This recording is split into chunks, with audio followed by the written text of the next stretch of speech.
Welcome back to my channel. I'm Rainey, and this is the start of the September Shaktember reading vlogs, hopefully.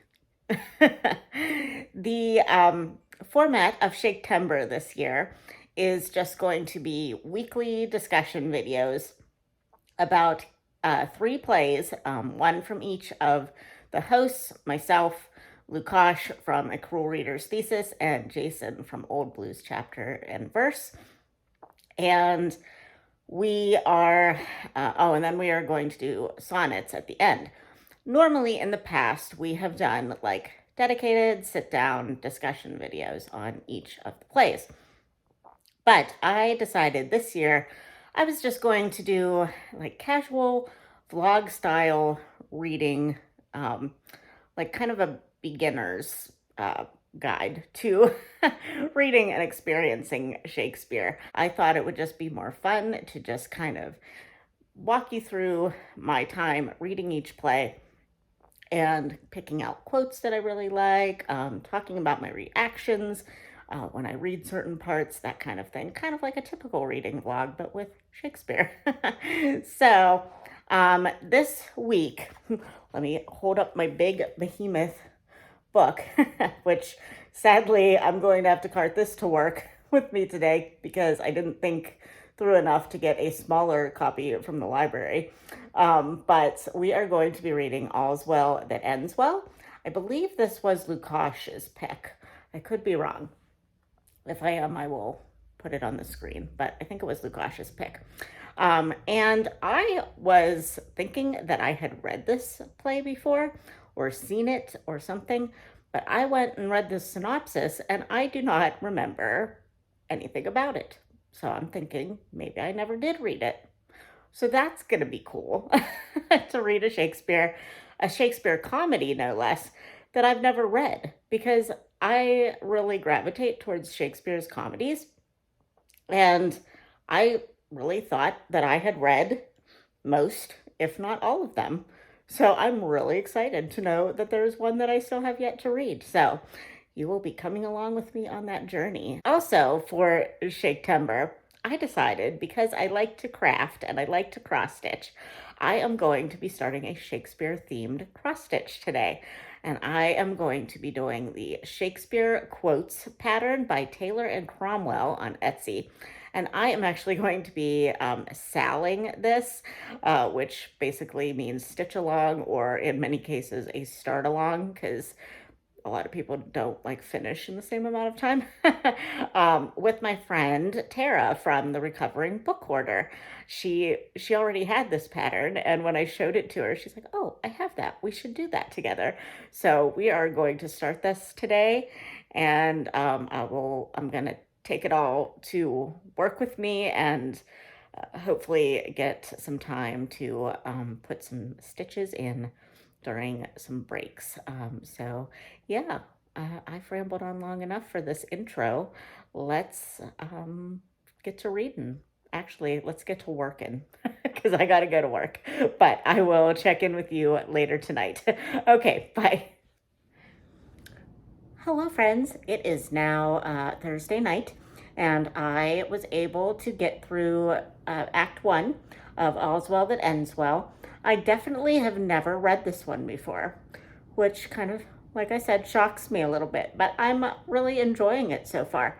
Act 1 is kind of just a setup kind of a thing. We're following Helena, and she is a ward to a countess, and we find out that she is in love with the countess's son, Bertram.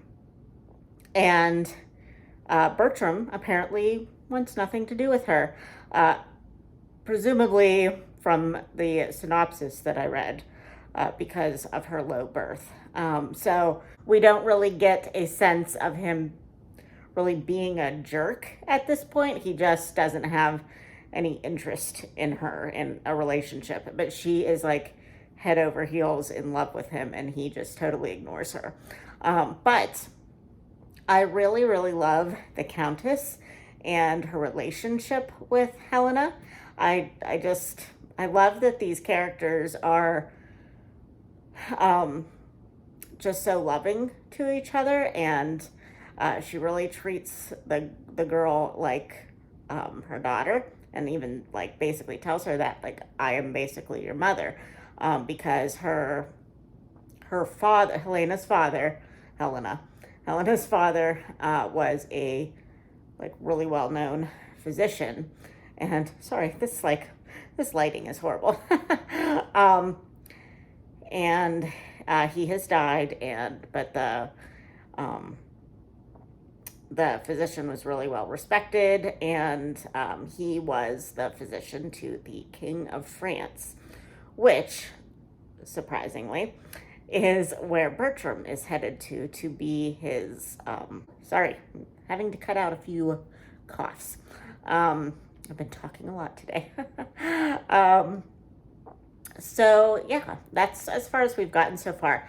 My one observation, though, was I find it really interesting that Helena is rejected by the man that she loves, which is the same as Helena in A Midsummer Night's Dream, which we will be reading later. She is also rejected by the man she loves. And both of them are just like head over heels in love with these guys who don't love them at all, don't give them the time of day. And in Helena and Midsummer's case, like he's really mean to her. I didn't really get that feeling from Bertram, uh, but Demetrius was like real mean to her. But we'll talk about that later. But there is also a point in Act 1 where one of the lesser characters, I can't remember who at the moment, but he likens her to Helen of Troy and sings a song about Helen of Troy. And recently, when my friends and I did a Faust-a-thon for the Faust legend, we talked about how Helen of Troy was the ancients' idea of the ideal woman. And so it's really interesting that he would kind of liken her to Helen of Troy, but yet she's rejected by the only man she loves, and she probably feels like she's nothing because she's not rich, she's an orphan, and the man she loves doesn't give her the time of day. So I just thought that was kind of interesting. I don't have like some kind of philosophical answer to that, but I think it's interesting. So anyway, I will talk to you again when I read more of it. I'm probably going to sit down tonight and maybe try to read the next act. Why can't I think of words today?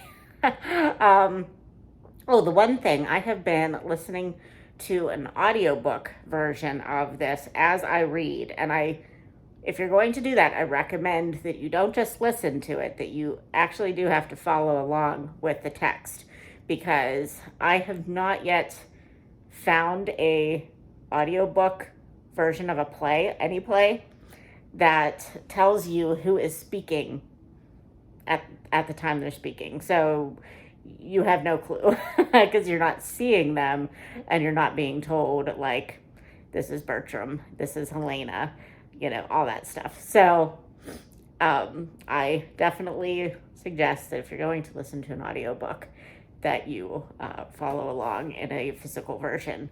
But I also suggest an audiobook because of the language. You might not understand the language just reading it in silence in your own head. But if you hear somebody else who's actually good at it, which the people in this audiobook version that I found are very good at it, and I'll try to remember to list in the description which audiobook I used for this.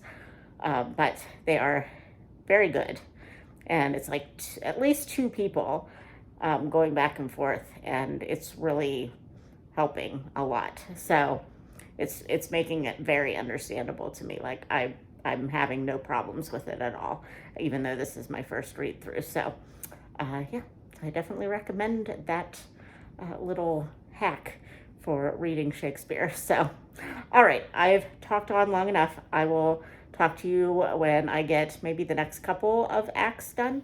Oh, friends, I almost forgot to show you the progress I made on my Shakespeare quotes cross-stitch pattern by Taylor and Cromwell on Etsy. So I got the first word done, and this will be the central focus. I'll try to pop a picture, maybe down here, of the full piece when it's done. But it will be the all the world's a stage main focus of it, and then the Globe Theater will be underneath that. So right now the black fabric's looking pretty dirty, but it's really not. It's just the lighting. So, but yeah, I'm really excited about this. This was like 488 stitches total, and I did all that in 2 days, which that's a lot of stitching. So it might take me a little while to get this done, so I'm sure it will not be done in the month of September, but I will keep you updated on my progress each week throughout. All right, I'll talk to you soon. Bye. Well, hello, friends. It is now Sunday, the 4th, 5th of September. Not really sure. But I finished All's Well That Ends Well. I gave myself an extra day. Originally, Lukash, Jason, and I had talked about trying to get our videos out on each Saturday of the month. But since September didn't start till Thursday, and I just had kind of a lot happening, I just decided, you know what, I'm going to be loose with my schedule this month. So I'm trying to get it out on Sunday instead. So I did end up just finishing the rest of the play. It was very, very readable, I would say. Like, I'm now thinking that if I were to tell somebody to start, or, somewhere to start with a Shakespeare play, I might choose this one. Aside from, maybe some of the plot. But as far as readability, I felt like I knew what was going on all the time. Like, I don't know. It might have helped that I did read a synopsis prior to. So, maybe I would suggest that for someone just new to Shakespeare, to just read a synopsis first if you don't mind being spoiled. but yeah, so anyway, I finished the rest of this, and this will contain spoilers. So if you haven't read All's Well That Ends Well and you want to, maybe don't watch this. But I thought this was a really entertaining play. But it is definitely a problem play in that by the end of it, like, you're not really sure if you're supposed to be happy for the characters, or if you're like, I don't, that didn't really like sit well with me, like, are we happy about this? Is it satisfying, the ending? I don't really know. So like Helena is like, we kind of feel bad for her at the beginning. Like, she really, really likes this guy. She loves this guy. But she basically tricks him into, or like forces him to marry her when he clearly has like no interest in her at all. And so she tricks him into marrying her, or just like making the king force him to marry her. So then, like, clearly, obviously, he's mad. He's like, I don't want to be married to you. So he doesn't consummate the marriage, which is, I guess, what officially would make you married, obviously. And he just leaves. He runs away to go to a different army than he was. Well, he was in the service of the French king. But after all this happened, clearly he had a bad taste in his mouth, and he takes the advice of his friend Parolles, which he is a jerkface, and kind of starts to like manipulate his thought processes, and he just decides he's going to run off to the Florentine king, who is like the enemy of the French king, I believe, and be in his service in their army. So he runs away without even like a kiss. He's just like, he gives Helena a letter for his mother, and basically the letter says how much he hates Helena and tells her, I'm leaving now. So he leaves her. And and then he also gives her like a condition that he will only, wait, what did it say? She needed to have his ring, which would be like his family ring, which he has not yet given to her, and carry his child or something. And then he would love her or something. But he doesn't intend to ever give those things to her. So, he's like, he feels pretty safe. So he runs off to Florence, and he starts to try to seduce this woman named Diana, which Diana is like the goddess, not this particular Diana, but this is what the idea is, that Diana is the goddess of chastity. This Diana in the play is a virgin, a very good girl kind of thing. She keeps telling what's his name, Bertram, to to go away. No, she's rejecting him. She knows he's married. She's heard the stories, blah blah blah. So in the meantime, Helena basically chases Bertram to Florence and meets Diana and comes up with this little scheme where it's basically like a Leah and Rachel scenario, where